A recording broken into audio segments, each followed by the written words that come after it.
Racism is all he's got. Everything else Donald Trump was going to run on this summer and fall has evaporated.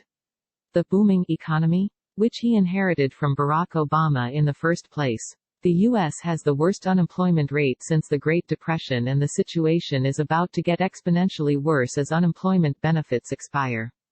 And no, reopening is not a solution, since the data makes clear that consumers have little interest in shopping or eating out during a pandemic. And then there was Trump's plan to hold big rallies to make himself look like he's got momentum, while Joe Biden campaigns in responsible ways that don't spread the coronavirus. Not only was that plan sociopathic, it's also not working. Trump's big comeback rally in Tulsa was a hilarious failure, with only a third of the arena filled. Now Trump has canceled a rally in Alabama, citing coronavirus fears. It's just as likely that the campaign was scared of more empty seats. Even some of his most ardent followers would rather root for him at home rather than risk getting sick. Trump's efforts to paint Biden as too old and out of it to do a job as difficult as being president? Well, in the face of reports that Trump did nothing to push back against Russia paying Afghan fighters to kill American soldiers, the only defense of Trump is that he's either too lazy or too illiterate to pay attention to his intelligence briefings. For a 74-year-old man trying to argue he's sharper than his slightly older opponent, having his press secretary argue that Trump does too know how to read is arguably not a great look. As for the coronavirus itself, Trump is so hostile to any efforts to meaningfully fight the disease that people have started to wonder, only half facetiously, whether he's campaigning on a pro-coronavirus agenda. So now Trump, aided as usual by the massive propaganda apparatus at Fox News, is pushing all his chips on the bet that just enough voters in swing states will disregard all these failures, so long as he keeps escalating the racism. There's no real evidence this will work. His efforts to whip up racist hysterics about a caravan that was invading the U.S. in the fall of 2018, it was really a small group of Central American refugees fleeing from violence, did nothing to prevent the Democrats' big midterm win, but Trump is a dull-witted man with few real ideas. Racism is all he has. And if racism isn't working yet, Trump clearly thinks that piling on more and more of it will finally turn the tide. On Tuesday night alone, Trump, who clearly isn't sleeping much, based on his Twitter patterns, went buck wild with the overt racism. Around 9 p.m., Trump tweeted that at the request of many great Americans who live in the suburbs, he is studying the AFFH housing regulation that is having a devastating impact on these once thriving suburban areas. The reference may be a little obscure, but the intent definitely isn't. Trump is referring to an Obama-era rule to enforce the 1968 Fair Housing Act, aimed at ending racial discrimination in housing. Or, to put it more bluntly, Trump is suggesting that it ruins suburban life if black people move in, and he's eager to do whatever he can to stop it. Trump himself was sued by the Department of Justice for refusing to rent to black tenants in the 1970s. Trump's administration has already put a pause on enforcing some Obama-era rules to desegregate housing, even though evidence shows that there continue to be dramatic levels of discrimination against black people seeking homes to rent or buy. The administration has made some noises to make these moves somehow sound not racist, but Trump's unsubtle tweeting suggests he sees the racism as a selling point.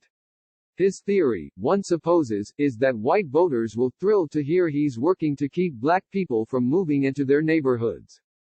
Later that night, Trump threatened to defund the entire U.S. military if the Senate tries to rename military bases that currently sport the names of Confederate military leaders.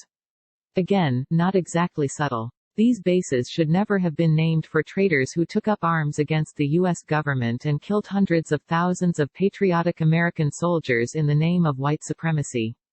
With this threat, Trump is pretty clearly saying that racism matters more than patriotism, which is turning out to be a pattern with him. There are reports that some members of Trump's staff think that going full-on white supremacist is a bad look. Anonymous White House staffers recently told reporters that they spent 3 hours trying to get Trump to take down a tweet featuring that infamous video clip of golf cart riding supporters shouting, "White Power," but the biggest hosts at Fox News think this ramped-up racism is a winning strategy for their orange reality TV president. Basically, the message coming from Fox News in recent days has been to threaten the network's older white viewers with the prospect that a failure to vote Republican might mean, heaven forbid, that the forces of anti-racism will triumph. Apparently, Fox News hosts believe nothing could be more terrifying to their viewers than the possibility that they might have to live near black people, or treat them with respect. If Biden wins, Laura Ingraham announced on Fox News Tuesday night, "You'll be sending money to Washington so Pelosi and the squad can commission statues of their new heroes of the left. Like, I don't know, Colin Kaepernick and Stacey Abrams."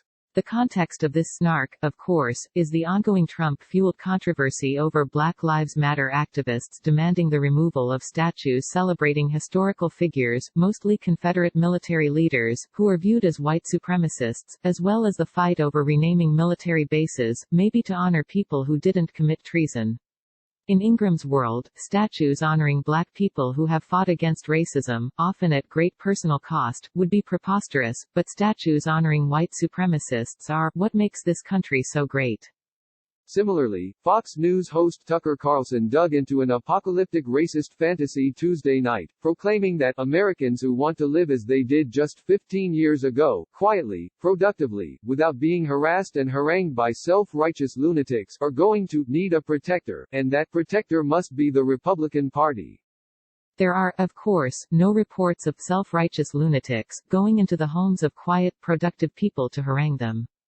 That's just a fantasy Carlson is spinning to justify conservatives' pangs of guilt when they turn on the news and see people who are angry about racism or sexism or other social ills that sofa-bound right-wingers would rather not interrogate.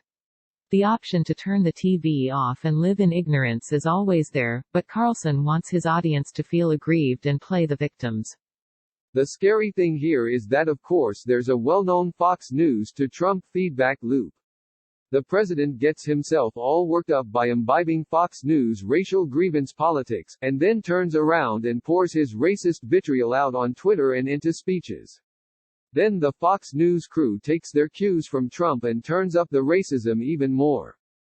Given the Trump campaign's desperate need to distract from the economic collapse, the pandemic and the fact that Trump's Russian buddies reportedly paid bounties for the lives of American soldiers, this feedback loop is only going to get worse.